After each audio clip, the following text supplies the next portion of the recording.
What's up, everybody? It's Luke James, not the singer. If you're looking to get your music reviewed, you can hit up this email that's right here. But today I'm going to hit you up with my thoughts and opinions on this newest album from Solange called When I Get Home. Now, Solange is a singer and songwriter who's been in it since the early 2000s. She's the sister of Beyonce, everybody knows that. And it was her last album, A Seat at the Table, that really shook the table. She has plenty of projects before that. Some of them came through with mixed results, but A Seat at the Table got a lot of critical acclaim, and it even made my year-end list the year that it dropped. I just thought it was fantastic all around. Sonically, it was enjoyable. The features were well placed, and you even had some pretty cool Master P interludes where he was speaking a lot of facts. Throw in the womanhood she was speaking on, the black empowerment, identity, self-love, really just a well thought out project that was fantastic pretty much from beginning to end. So needless to say, I was excited to see what this project was going to do because I love that one so much. Now, I will say right out of the gate that this one is a bit of a step back for me, quite a big bit of a step back, but there were still some positives that I took from it.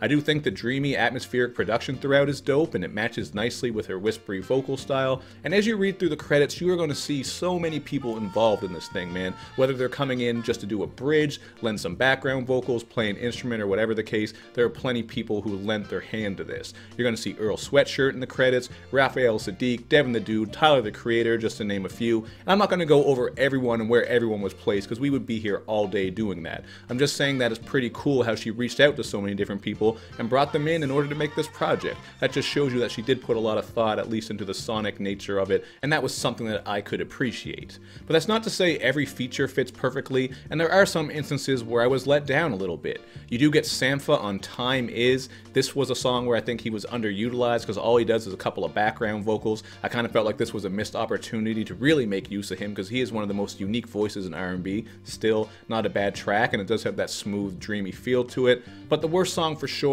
has got to be the one with Gucci Mane called My Skin, My Logo.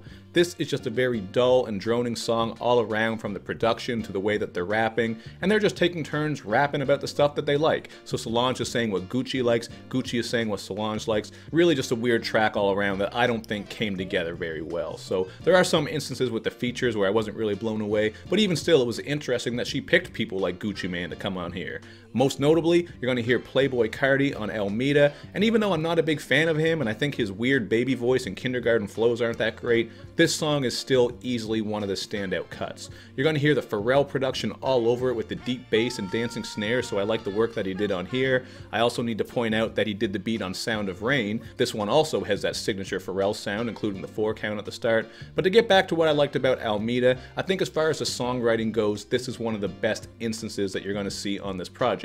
You do get a nice bridge from The Dream as well, yet another feature coming through, and I think he fit in nicely on this track. But I appreciate how it deals with just black empowerment and black culture. Solange is speaking on a whole bunch of stuff, speaking on braids, different shades of brown. This really just felt like the most fleshed out song on here, whereas a lot of these tracks are the opposite, man. That was one of the things that was kind of disappointing to me about this project. That was the most disappointing thing about this project to me. The thing I'm talking about is the songwriting. With A Seat at the Table, everything just seems so thought out. The songs are really fleshed out and they really stick with you, whereas this one, you're really not going to get as much of that. I will say there are some good themes on here. Even the interludes tie this all together. With Can't Hold the Mic, she's speaking on the complexity of her individuality. That was kind of interesting, but it's not a song, it's just her speaking. On Not Without Intention, we get a clip of a lady speaking about the importance of being focused and doing things with intent. These are all cool ideas. The songs themselves, some of them are just really short, they're unfocused, minimalistic, and god damn it, some of these bars are just repetitive as hell, man. I'm talking about tracks like Things I Imagine, Dreams,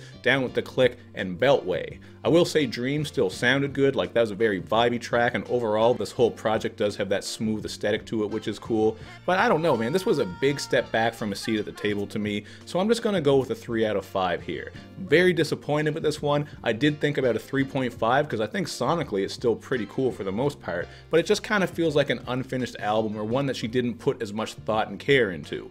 If all you care about is the vibe, want something kind of smooth, then you'll probably appreciate it more than I did. But I just loved her last project because of the subject matter and content, whereas this one didn't give me that, so I was disappointed. But that's all I gotta say about this one. You guys check it out for yourself and then hit me up in the comments section with your thoughts.